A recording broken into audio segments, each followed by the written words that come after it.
The sweet potato casserole was still steaming on the table when Simone slammed her fork down and pointed that long acrylic nail right in my face. "Get a job and stop being a leech," she shouted, her voice echoing off the walls of what she thought was her dining room. I looked around at the stunned faces. My son Kenneth froze with a piece of cornbread halfway to his mouth. My grandbabies, 8-year-old Amara and 6-year-old Isaiah, stopped eating and stared at their mama with wide eyes. Even Simone's sister Valencia, who'd been running her mouth all evening about her new car, went quiet.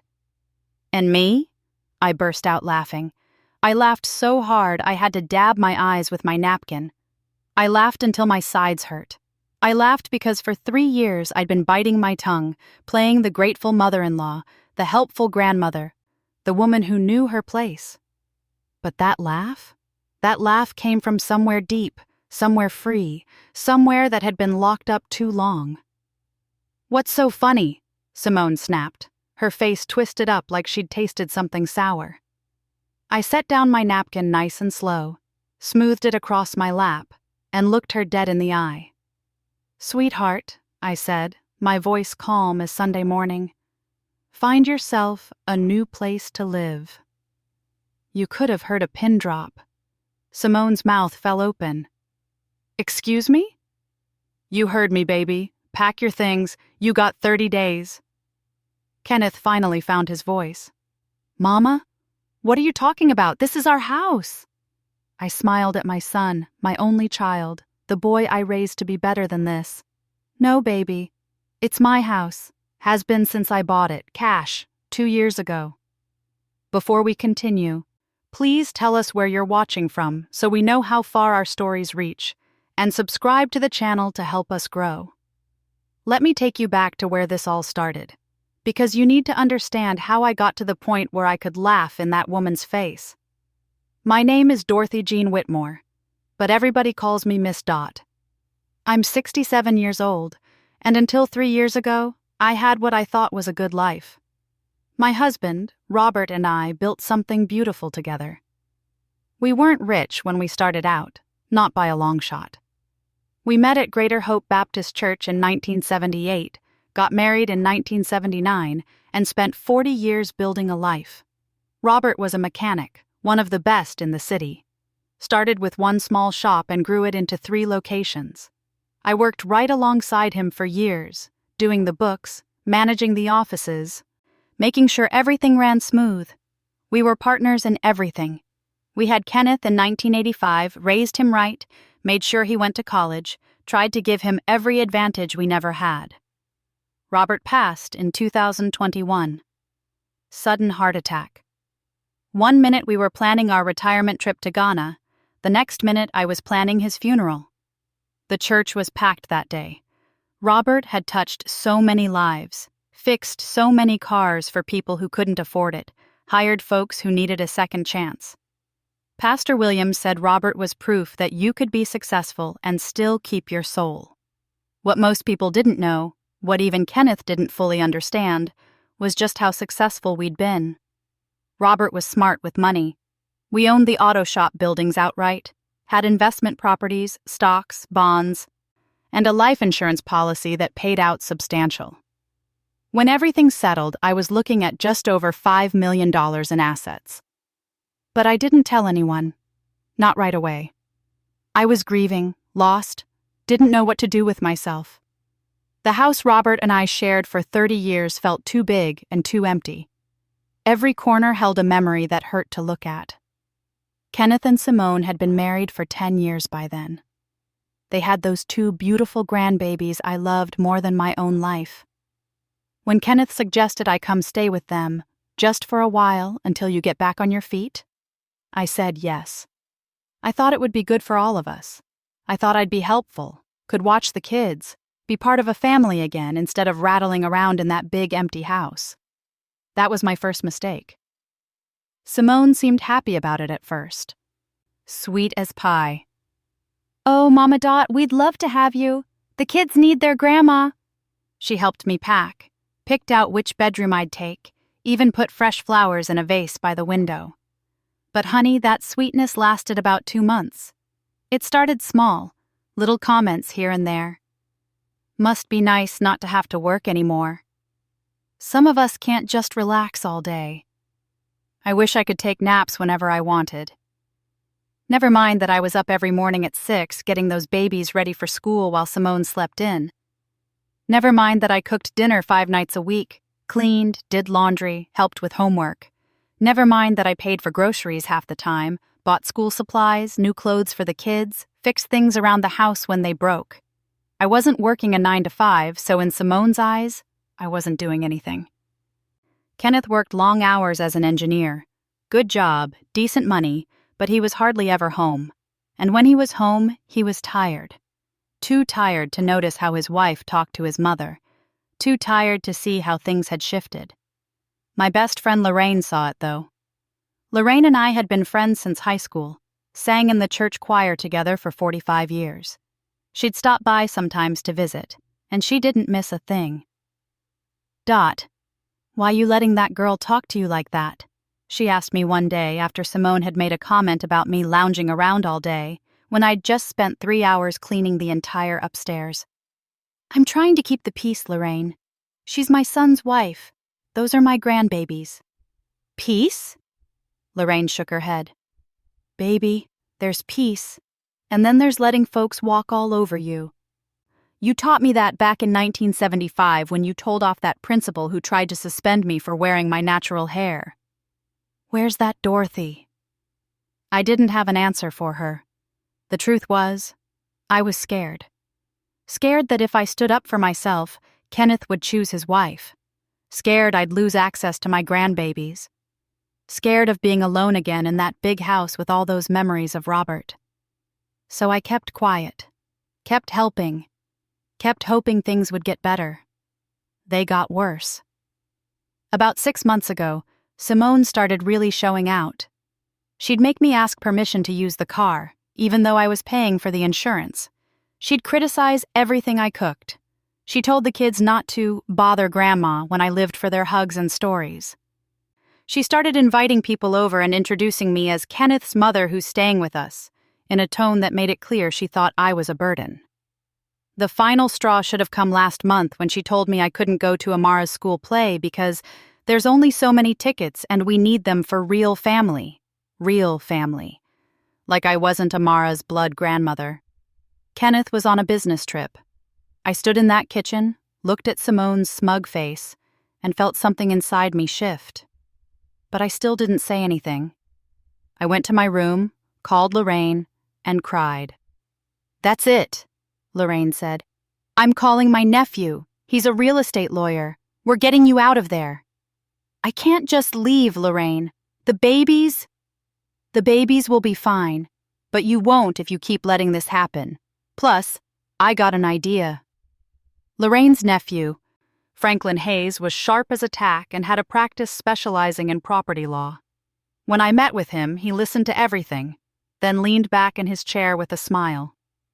"Miss Dot, have you thought about buying their house?" I blinked. "What?" "They're renting, right? I looked up the property. Owner's been trying to sell for a year. Market's tough right now.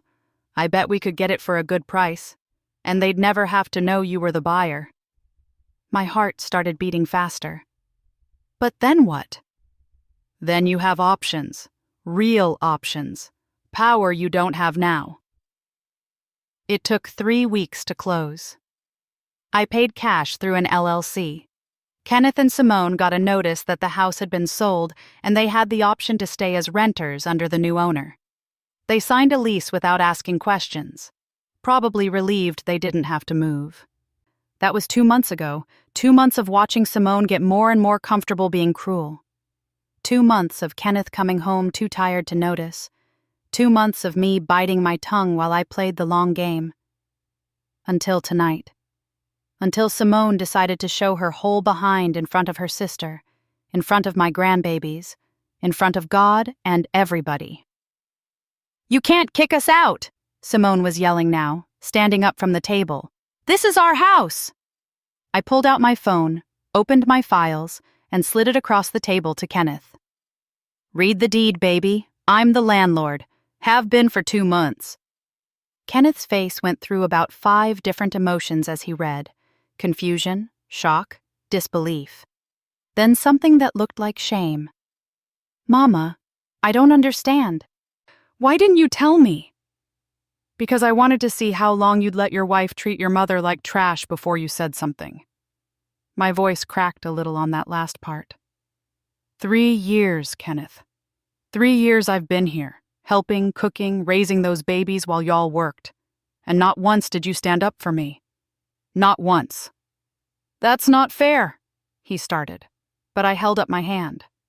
"What's not fair is your wife calling me a leech when I've spent more money on this household in 3 years than y'all have. What's not fair is being told I can't go to my own granddaughter's play. What's not fair is being treated like a burden in what you didn't even know was my own house." Simone found her voice again. "You're not going to keep us from our children. I'll call the police. You'll what?" I stood up now, and I felt 60 years of black woman's strength flowing through me.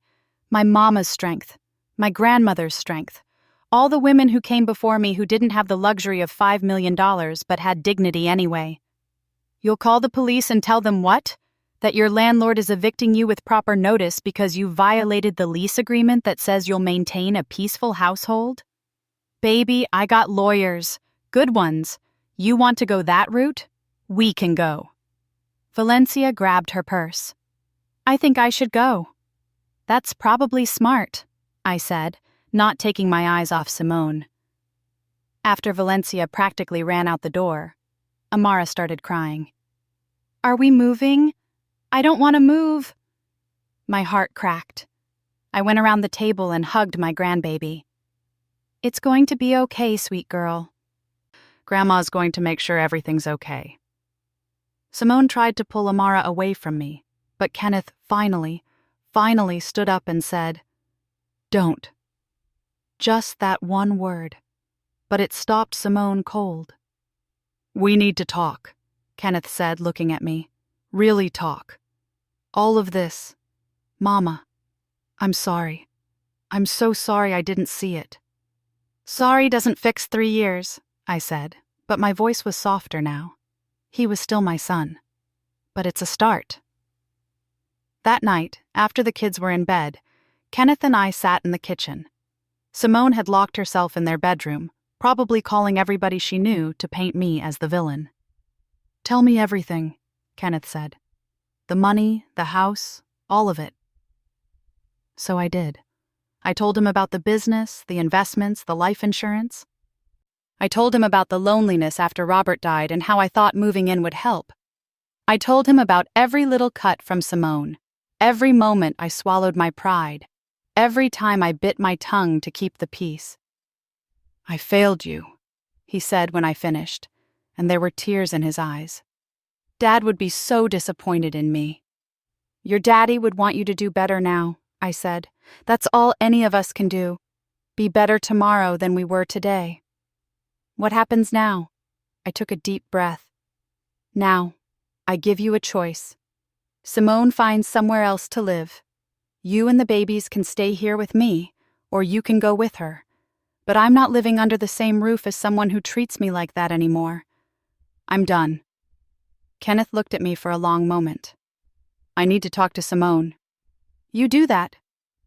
I went to my room and called Lorraine. "Girl, you should have seen her face." Lorraine laughed so hard I had to hold the phone away from my ear. "I wish I'd been there. What happened then?" I told her everything. "So what now?" she asked. "Now we wait and see what Kenneth decides. But Lorraine, I feel free for the first time in 3 years. Even if this all goes sideways, I feel free. That's my girl. That's the Dorothy I know." I lay in bed that night, listening to Kenneth and Simone arguing through the walls. Couldn't make out the words, but the tone was clear. Angry, defensive. Loud enough that I worried about the babies hearing.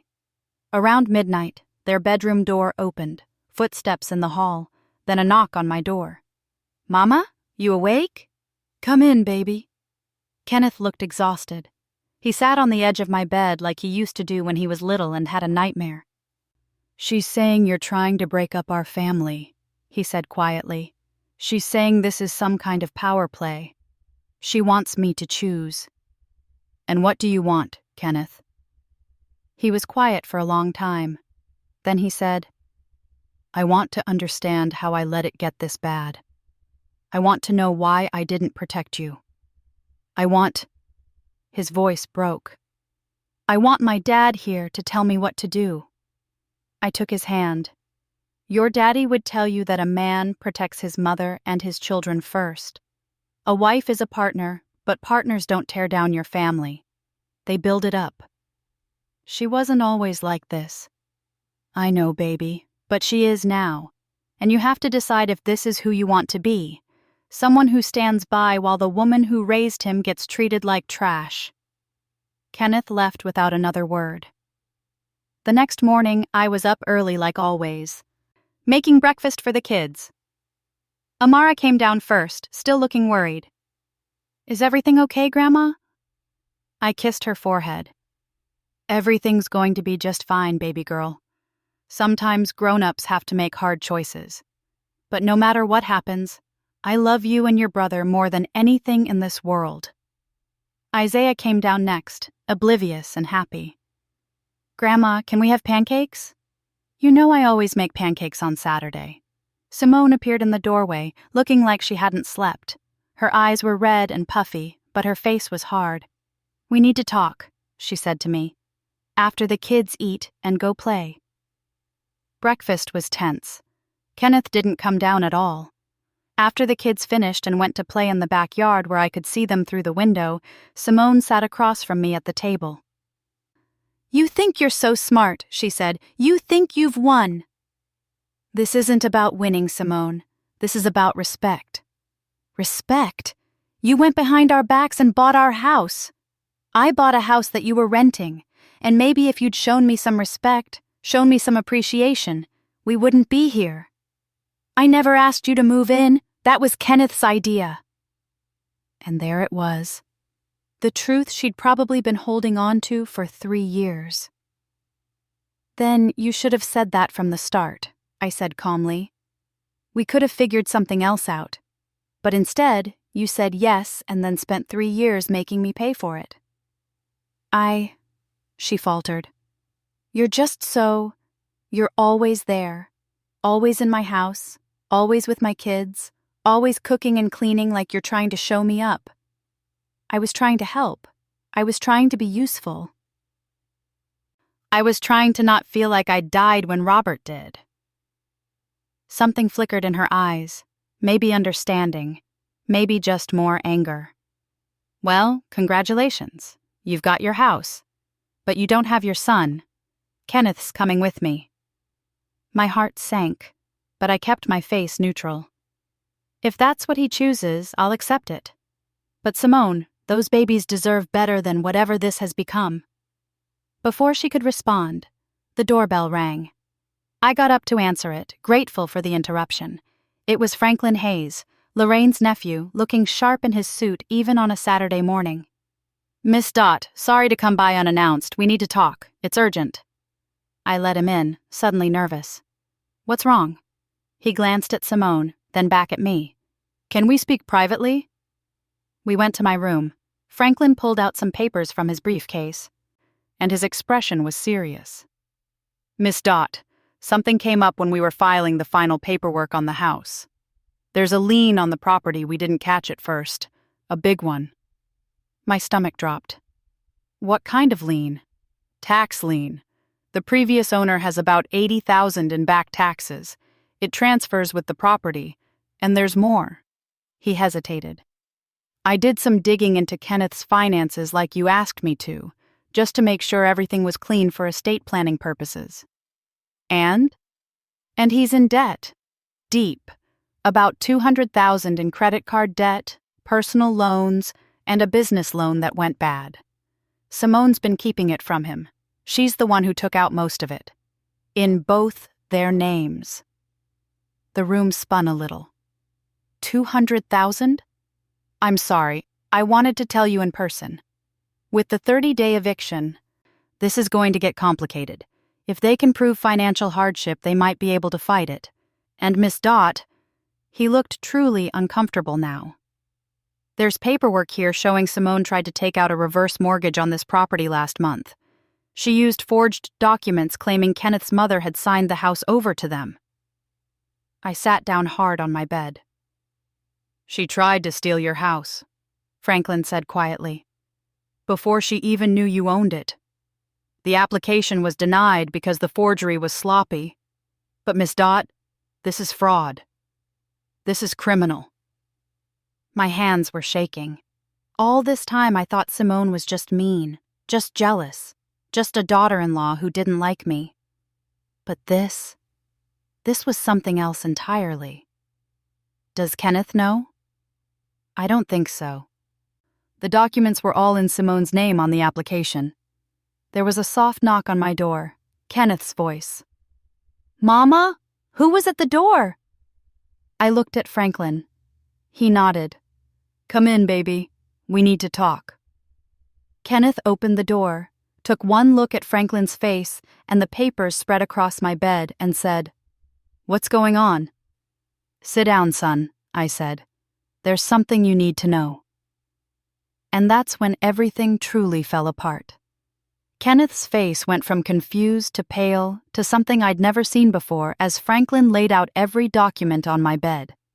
Bank statements, loan applications, credit card bills, and finally, the forged reverse mortgage application with a signature that was supposed to be mine, but looked nothing like my handwriting.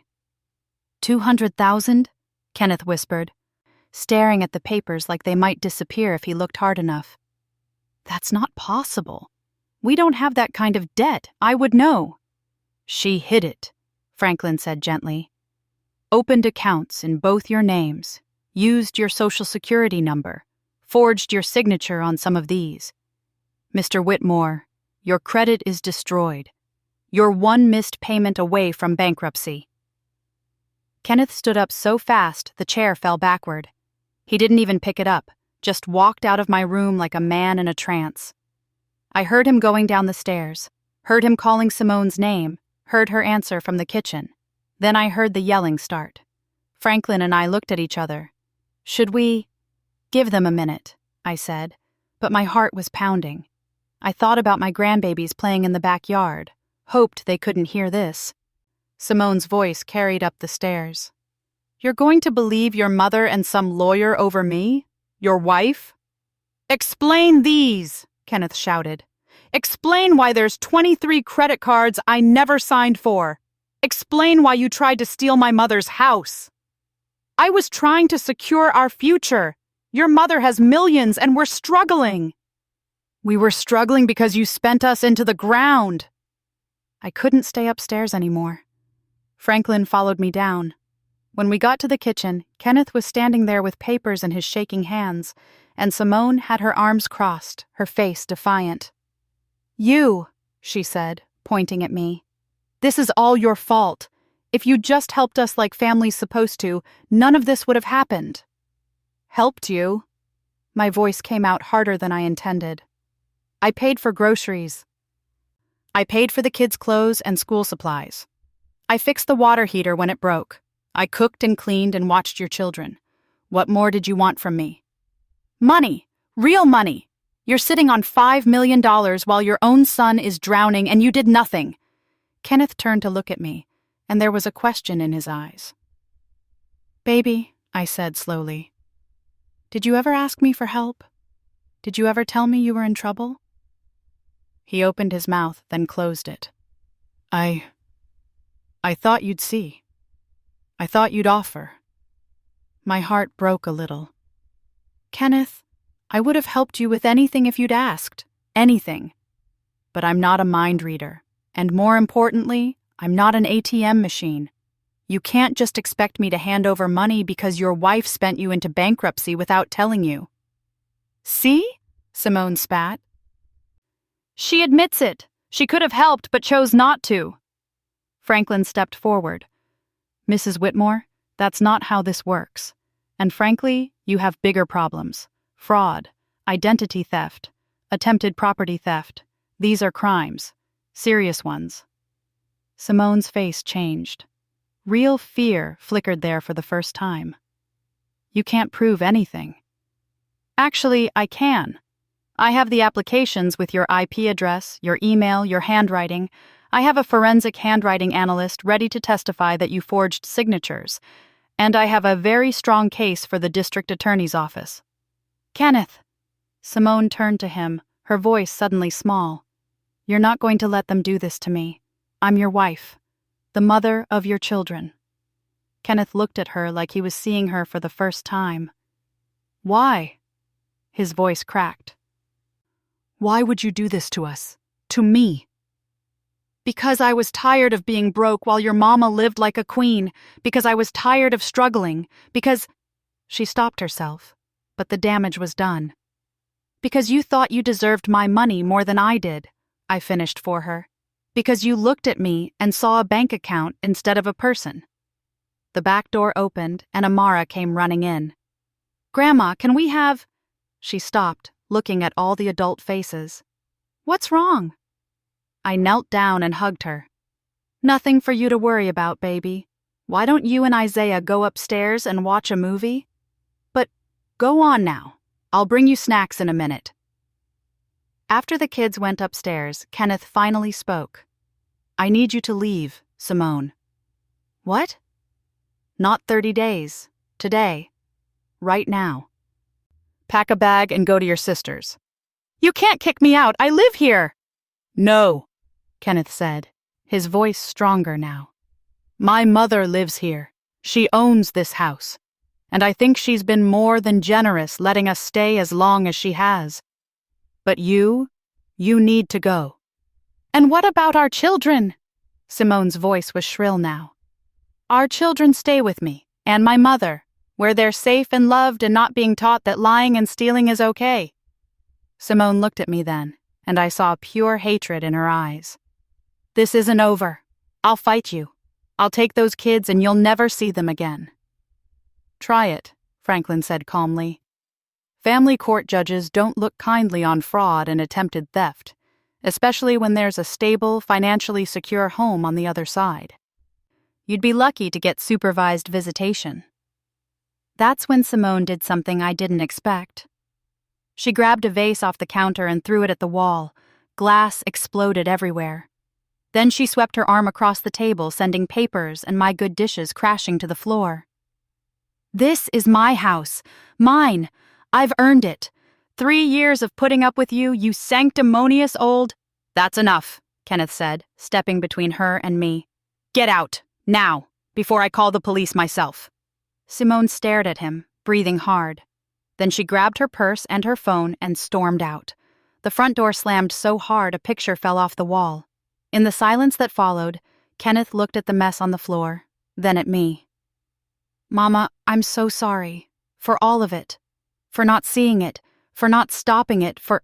Hush now, I said, pulling him into a hug. You see it now. That's what matters. He cried then, my grown son, cried like he was a little boy again.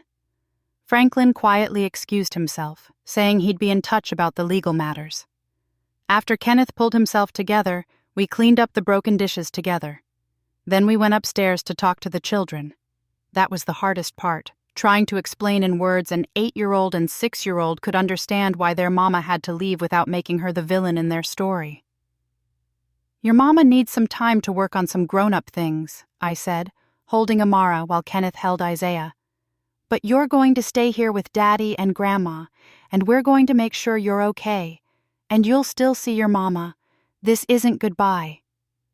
Is it because of the yelling? Amara asked, too smart for her own good. Sometimes adults have disagreements, Kenneth said. But that's not your fault, and it's not your job to fix it. Your job is to be a kid and let us handle the grown-up stuff.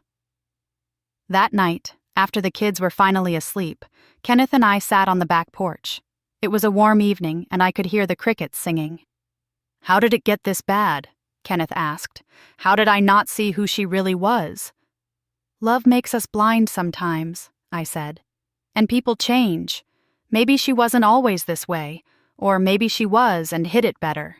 Either way, it's not your fault. It feels like my fault. I should have protected you. Should have protected us. You're protecting us now. That takes courage. We sat in silence for a while. Then Kenneth said, "What happens next? With the legal stuff?" "That's up to Simone. Franklin's going to reach out to her lawyer, see if we can settle this quietly. If she agrees to a clean divorce, agrees not to fight for custody, and agrees to get help for the debt, we might not have to press charges. And if she doesn't, then we do what we have to do to protect this family." The next few days were hard. Simone called and texted constantly, alternating between apologizing and threatening. She showed up once, banging on the door, demanding to see her kids. Kenneth had to call the police to remove her. That was when she finally got the message that this wasn't a negotiation. Lorraine came over every day, bringing food and wisdom and her sharp tongue for anyone who needed it. "I knew that girl was trouble from the wedding," she said, though we both knew that was hindsight talking. "But praise God you're finally free of her." Pastor Williams from Greater Hope Baptist stopped by too. He'd married Kenneth and Simone, baptized both my grandbabies. He looked tired and sad as he sat at my kitchen table. "How are you holding up, Sister Dorothy?" "I'm making it, Pastor. One day at a time." "And the children?" "They're confused, hurting, but they're strong. They'll be okay." Pastor Williams nodded. "The church is here for you, whatever you need. We've been through a lot together, haven't we? Since you and Robert were young people singing in the choir." "Yes, sir, we have." "Robert would be proud of you, the way you've handled this, the strength you've shown." I felt tears coming. "I don't feel strong, Pastor. I feel tired." "Strength isn't the absence of weariness, Sister Dorothy. It's continuing to stand even when you're tired. That's what faith is. That's what you're teaching those grandbabies right now." After he left, I thought about Robert, about what he would say if he were here. He'd probably tell me I waited too long to stand up for myself, but he'd also wrap me in his arms and tell me he loved me. God, I missed him. 2 weeks after Simone left, Franklin called with news. She's agreed to mediation. Her lawyer finally got through to her that fighting this would destroy her. We're meeting tomorrow. The mediation took place in a conference room downtown. Simone looked smaller somehow, tired. Her sister Valencia sat next to her, shooting me dirty looks. Kenneth sat on one side of me, Lorraine on the other. Simone's lawyer spoke first. "My client is willing to agree to a divorce with joint custody, provided she gets the marital home and—" "No," Franklin interrupted. "Your client isn't getting anything except an agreement not to press charges for fraud and identity theft. She'll get supervised visitation with the children, she'll sign away any claim to Miss Whitmore's property, and she'll take responsibility for the debt she created." "That's not fair," Simone burst out. "Fair?" I finally spoke. "You tried to steal my house. You spent my son into bankruptcy. You treated me like garbage for 3 years, and now you want to talk about fair?" Simone's lawyer put a hand on her arm. "Mrs. Whitmore, I strongly advise you to take this deal. The alternative is criminal charges, bankruptcy, and losing your children completely. At least this way, you have a chance to rebuild." It took 3 hours, but finally Simone signed. Joint custody with me and Kenneth having primary physical custody. She'd get the kids every other weekend once she completed a financial management course and had a stable place to live. She'd take responsibility for the debt in her name, and she'd have no claim to any of my property. As we stood to leave, Simone looked at me. "I hope you're happy." "Happy?" I shook my head. "No, Simone, I'm not happy. I'm relieved. There's a difference. I hope someday you get help. I hope someday you understand what you did. But mostly, I hope my grandbabies can have a relationship with you that doesn't involve them getting hurt." She didn't respond, just walked out with Valencia trailing behind her. In the parking lot, Kenneth turned to me. "What now?" "Now we go home. We have dinner with our babies. We start healing. I need to figure out this debt situation, he said. $200,000. We'll figure it out together, I said. I'll help you. But Kenneth, you have to let me help. You have to actually talk to me instead of suffering in silence. I was ashamed. I'm an engineer, I make good money, and I still couldn't keep my family afloat. Because someone was sabotaging you, Lorraine chimed in. Don't you dare take blame for her crimes. That night at dinner, just the four of us, Amara asked, Is everything going to be okay now, Grandma? I looked around the table. At Kenneth, my son, who was finally starting to look less haunted. At Isaiah, who was just happy to have mac and cheese. At Amara, who'd always been my little worrier, my little empath. You know what, baby? I think it is.